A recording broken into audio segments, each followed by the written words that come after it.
Matches 860.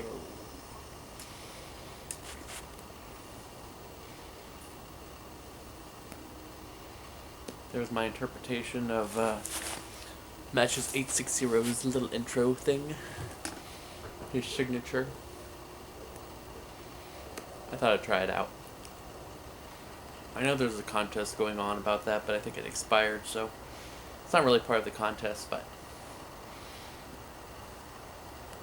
I just always wanted to try that out. I've always really liked your intro there. So, anyways, this is a VR to DSG Pipe Smokers video on smoking in the freezing temperatures. So as you know, both DSG and I live in Alaska, and we get faced with freezing temperatures a lot, all winter long. Except for last winter, that doesn't count.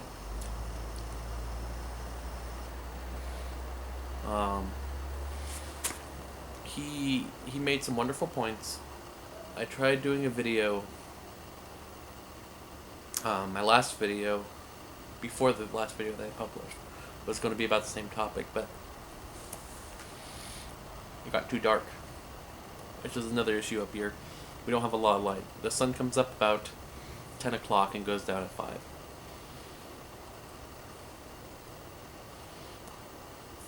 Right now I think it's like, I don't know, 11:45. Kind of like right in the middle of it. More towards the beginning. Anyways. Also I have my tea kettle out here.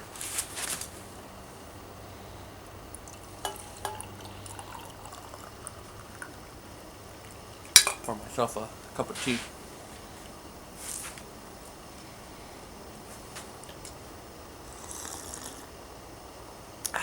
It's a smoky black tea blend.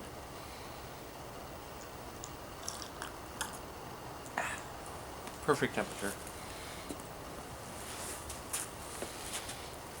So, he put some wonderful points out. I'll put his link to his video down below in the comments, or not the comments, but the description below. You can watch it there. He makes a good point about drinking liquids. I'll talk a little bit more about that. You have to drink water. Water. Tea is basically water with leaves.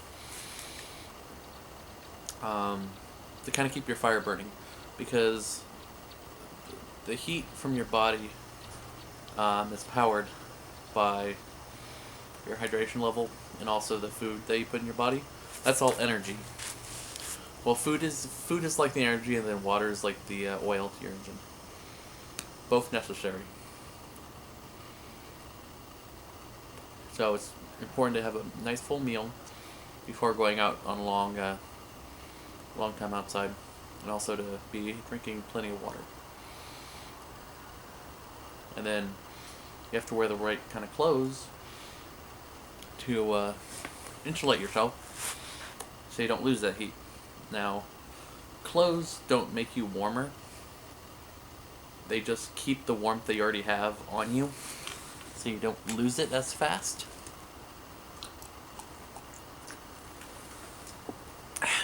Yeah, see, it's the insulation.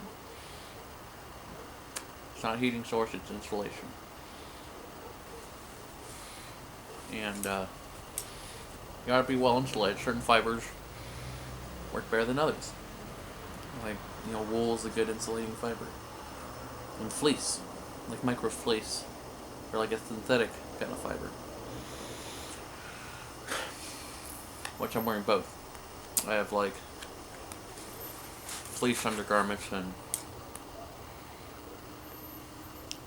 a wool sweater and wool peacoat that's insulated, and hat, ear coverings, gotta cover your ears, mittens, cover your hands.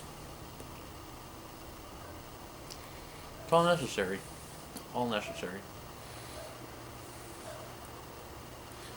And if you follow those rules, you know, you'll be comfortable. The whole point of coming out here and smoking a pipe is to be relaxed. If you're freezing, you're not relaxed. It totally ruins the point. And I'm relaxed right now. A nice cup of tea. Wearing my warm clothes, you know, my hands all nice and warm. Being outside. It's nice. You know, I'm an Eagle Scout. I got my Eagle Scout back in 2012. Very active in the Boy Scouts in my youth. So, we do a lot of winter camping. And from my winter camping experiences, I learned to be prepared. Anyone who is ever involved in Scouts knows about be prepared. Anyways, if you're prepared, you'll do just fine. Now, I have a funny story. When I was a young teenager, and we had a Boy Scout camping trip at one of my friend's cabins. Now, of course, we weren't allowed to utilize the cabin. This was like February, I think, maybe January. I think it was February, but I couldn't go in. I couldn't utilize the cabin at all.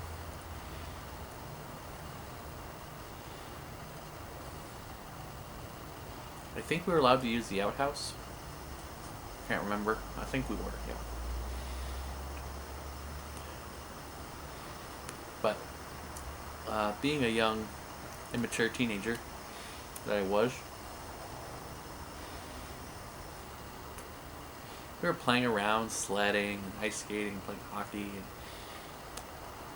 by the time it got dark, again, it gets dark, you know, very early in the wintertime. We didn't have a snow shelter. No. Scouts here in the Arctic, subarctic, really. When winter camping, we make things called snow shelters, either a snow cave or a quincy.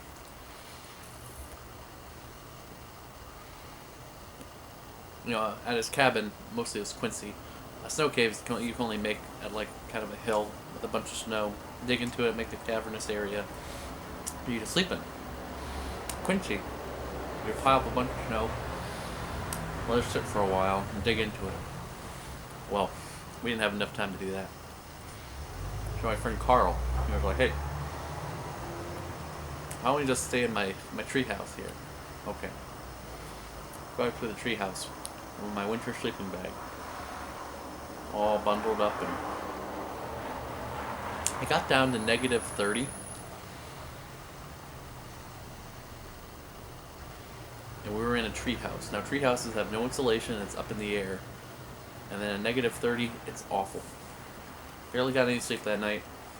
What I learned was to be prepared. Follow instructions and, you know, actually be responsible for your own well-being. Now,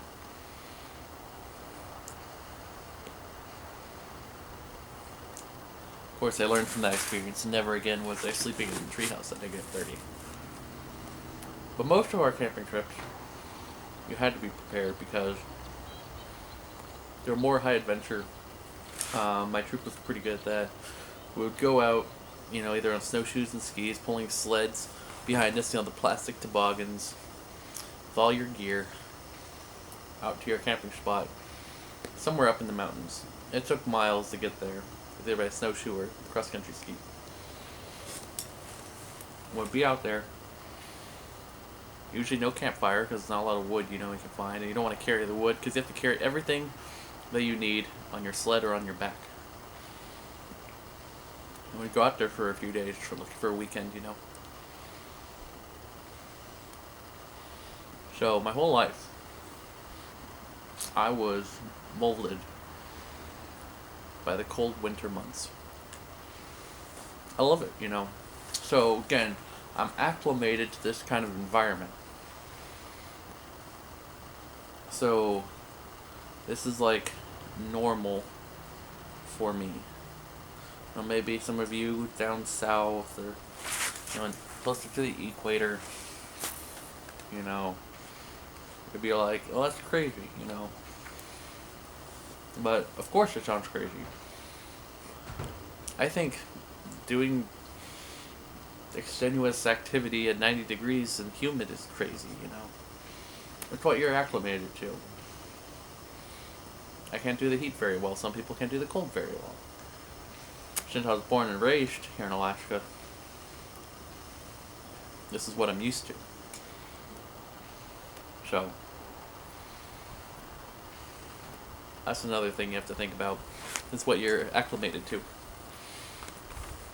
So, I'm hoping this video doesn't shut off like my last video, because this is the second time trying to do this. So, hopefully it works out. Because my camera somehow likes to shut off when it's cold. Technology doesn't like cold. Maybe I should get some kind of like insulator for it or something like that. I don't know.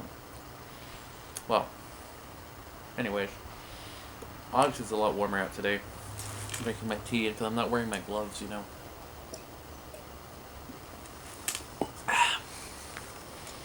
But that's my story. Hope you enjoyed it. I know I did. And I'll see you soon. Again, this isn't my special Christmas video. This is more of a VR, so that's still coming up down the line, sometime before Christmas. I'll do my Christmas video. That should be good. Alright, bye-bye.